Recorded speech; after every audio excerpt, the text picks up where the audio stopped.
नमस्कार दोस्तों, न्यूज़लैंड हिंदी में आप सभी का स्वागत है। लगभग सभी राजनीतिक दल 2024 के लोकसभा चुनाव की तैयारियां शुरू कर दिए हैं।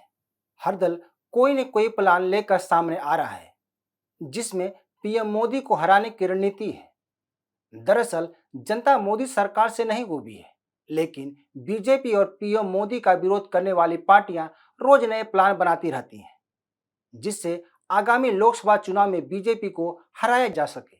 लेकिन क्या वे सफल होंगे? यह बड़ा यक्ष प्रश्न सभी राजनीतिक दलों के सामने खड़ा है। महाराष्ट्र में आगामी विधानसभा चुनाव और लोकसभा चुनाव को लेकर रणनीति बननी शुरू हो गई है। दरअसल महाराष्ट्र में भी 2 दिन पहले महाविकास अघाड़ी की एक बैठक हुई थी, जो चर्चा में है। सबसे बड़ी बात यह है कि इस रैली में उद्धव ठाकरे सबसे बाद में आए। कहने का मतलब यह है कि महाविकास अघाड़ी की इस बैठक में तीनों दलों के नेता आ गए थे, लेकिन सबसे बाद में आने वाले नेता में उद्धव ठाकरे थे।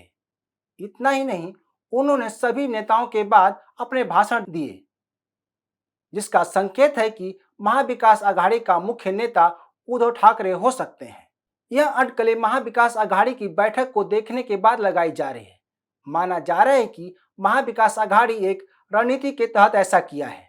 हालांकि इस संबंध में कोई आधिकारिक ऐलान नहीं किया गया है, लेकिन मीडिया रिपोर्टों में इस तरह का दावा किया गया है कि महाविकास अघाड़ी का मुख्य नेता उद्धव ठाकरे हो सकते हैं, क्योंकि इस बैठक में कांग्रेस के 2 नेता अशोक चौहान और बाला साहेब थोराट मौजूद थे। उसी तरह एनसीपी की ओर से अजित पवार और जयंत पाटिल शामिल हुए थे। बताया जा रहा है कि उद्धव ठाकरे का सभी नेता इंतजार कर रहे थे। बीच में वे कुर्सी की लकड़ी पर सबसे अकेले में बैठे हुए थे। वहीं अन्य नेताओं की कुर्सी उद्धव ठाकरे की कुर्सी की अपेक्षा छोटी थी। इस बैठक की सबसे बड़ी बात यह सामने आई है कि कांग्रेस के प्रदेश अध्यक्ष नाना पटोले यहां मौजूद नहीं थे। उनके बारे में उद्धव गुट के नेता संजय राउत ने मीडिया में कहा था कि नाना पटोले बीमार हैं, इसलिए नहीं आए थे। लेकिन इसके एक दिन बाद नाना पटोले ने मीडिया के सामने कहा कि वे बीमार नहीं थे, बल्कि दिल्ली गए थे। तो यह बात सामने आ गई है कि महाविकास अघाड़ी में क्या चल रहा है। तीनों पार्टियों में सामंजस्य नहीं है। पहले भी कहा जा चुका है कि 3 पहिए की महाविकास अघाड़ी की गाड़ी हमेशा लड़खड़ाती रहेगी। गौरतलब है कि पिछले रविवार को मालेगांव में उद्धव ठाकरे की रैली हुई थी।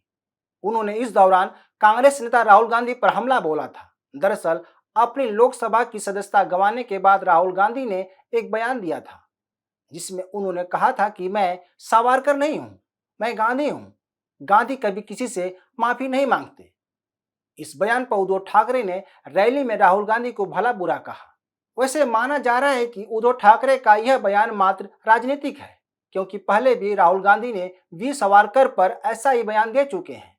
लेकिन उस समय उद्धव ठाकरे ने इस तरह की कड़ी प्रतिक्रिया नहीं दी थी। मगर इस बार कांग्रेस के प्रति उद्धव गुट की आक्रामकता की अपनी ही कहानी है। कहा जा रहा है कि उद्धव ठाकरे और उनकी पार्टी पर वर्तमान में अपने वजूद की लड़ाई लड़ रही है। अगर उद्धव ठाकरे इस बार आक्रामक नहीं होते हैं तो बीजेपी और शिंदे गुट की शिवसेना इसे मुद्दा बना सकती है। इससे पहले ही उद्धव ठाकरे ने मौके की नजाकत को भांपते हुए कांग्रेस को आड़े हाथों लिया।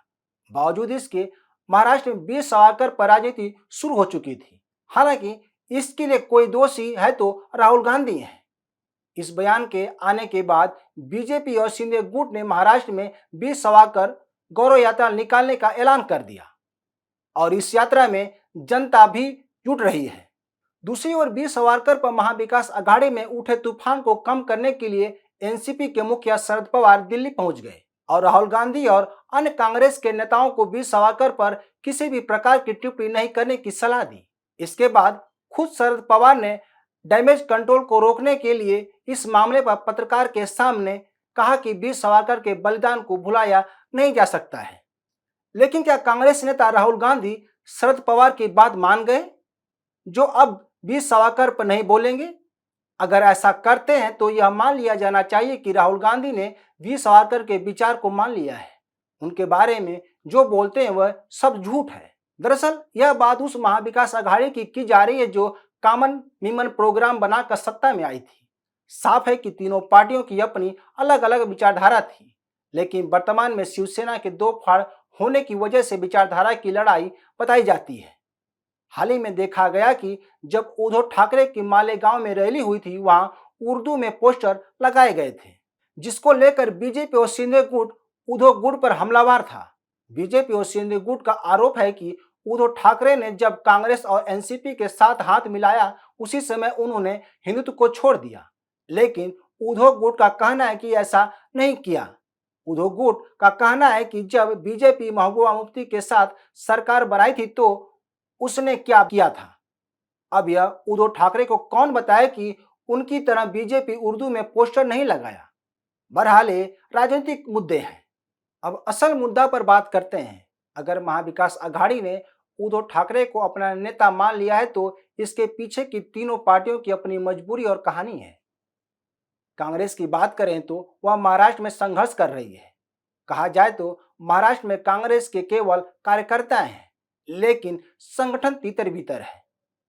महाराष्ट्र विधानसभा की कुल 288 सीटें हैं, जिसमें से 44 विधायक कांग्रेस के हैं। हालांकि जब शिवसेना में दो फाड़ नहीं हुई थी तो उसके कुल विधायकों की संख्या 56 थी। लेकिन शिंदे गुट बनने के बाद उद्धव गुट भी अपने वजूद की लड़ाई लड़ रहा है। इसी तरह एनसीपी का वही हाल है जो इन दोनों पार्टियों का है। वर्तमान में एनसीपी के 54 विधायक हैं। एनसीपी की महाराष्ट्र में ज्यादा मास अपील नहीं है। वहीं उद्धव गुट की बात करें तो बाला साहब ठाकरे की वजह से शिवसेना की महाराष्ट्र में अपनी लोकप्रियता थी, लेकिन शिंदे गुट बनने के बाद से उद्धव गुट पर अपनी पहचान बरकरार रखने की चुनौती है। वर्तमान में कहा जा रहा है कि उद्धव ठाकरे के प्रति महाराष्ट्र के लोगों में सिंपैथी है, जिसे अब महाविकास अघाड़ी की दो पार्टियां कांग्रेस और एनसीपी बुलाने की कोशिश कर सकती हैं। इसलिए माना जा रहा है कि मतदाताओं की सहानुभूति की उम्मीद के साथ कांग्रेस और एनसीपी के लिए उद्धव ठाकरे अच्छा विकल्प हो सकते हैं। कहा जा रहा है कि अगर उद्धव ठाकरे महाविकास अघाड़ी के मुख्य नेता बनते हैं तो बीजेपी के लिए मुश्किल हो सकती है। लेकिन जानकारों का कहना है कि उद्धव गुट का संगठन मजबूत नहीं है। शिवसेना के कार्यकर्ता शिंदे गुट के साथ जुड़ गए हैं। साथ ही यह भी कहा जा रहा है कि बीजेपी का अपना वोट बैंक है, वह भी कभी इधर उधर नहीं होता। तीसरा यह कि उद्धव ठाकरे की इमेज मुसलमानों के समर्थक की बन रही है, जो महाराष्ट्र की जनता में अच्छा संकेत नहीं जा रहा है। अभी हाल में शिंदे गुट के नेता का कहना था कि जब महाविकास अघाड़ी बनी थी तो उद्धव ठाकरे ने एकनाथ शिंदे को सीएम बनाने की बात कही थी, लेकिन एनसीपी मुखिया शरद पवार ने शिंदे को रिक्शे वाला कहकर उद्धव ठाकरे के प्रस्ताव को ठुकरा दिया था और उद्धव ठाकरे मुख्यमंत्री बने थे। ऐसे में माना जा रहा है कि मुस्लिम समर्थक, हिंदुत्व, वीर सावरकर जैसे मुद्दों पर उद्धव ठाकरे को चुनौती मिलेगी। इसमें भ्रष्टाचार का मुद्दा भी रहेगा। तो देखना होगा कि अटकलें कब हकीकत में बदलती हैं। तो दोस्तों आज के लिए बस इतना ही। इस वीडियो को शेयर, लाइक और कमेंट जरूर करें। ताज़ा खबरों के लिए न्यू डंका ऐप को डाउनलोड करें, हमारे यूट्यूब चैनल को सब्सक्राइब करें। धन्यवाद।